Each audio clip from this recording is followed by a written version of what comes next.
বেণীমাধব, বেণীমাধব, তোমার বাড়ি যাব। বেণীমাধব, তুমি কি আর আমার কথা ভাবো? বেণীমাধব, মোহনবাসী তমালে তরুমুলে বাজিয়েছিলে, আমি তখন মালতী স্কুলে ডেস্কে বসে অঙ্ক করি, ছোট্ট ক্লাস ঘর। বাইরে দিদিমণির পাশে দিদিমণির বর। আমি তখন নবম শ্রেণী, আমি তখন শাড়ি। আলাপ হলো বেণীমাধব, সুলেখাদের বাড়ি। বেণীমাধব, বেণীমাধব, লেখাপড়ায় ভালো। শহর থেকে বেড়াতে এলে আমার রং কালো। তোমায় দেখে এক দৌড়ে পালিয়ে গেছি ঘরে। বেণীমাধব, আমার বাবা দোকানে কাজ করে। গঞ্জে অলি গঞ্জে তবু ফুটেছে মঞ্জুরি। সন্ধেবেলা পড়তে বসি, অঙ্কে ভুল করি।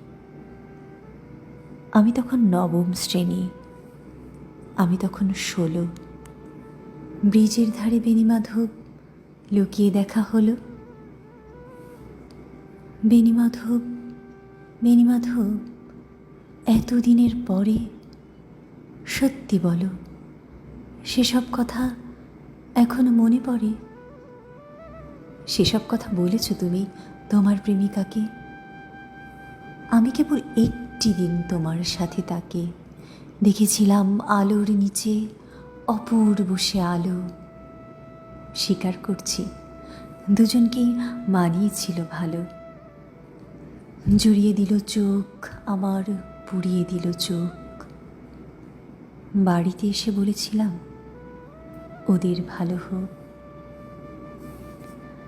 রাতে এখন ঘুমাতে যাই একতলার ঘরে, মেঝের ওপর বিছানা পাতা, জ্যোৎস্না এসে পড়ে। আমার পরে জীবন ছিল চোরাপথের বাঁকে মিলিয়ে গেছে, জানি না আজ কার সঙ্গে থাকে। আজ চটেছে, কাল কি হবে? কালের ঘরে শুনি আমি এখন এই পাড়ার সেলাই দিদিমণি।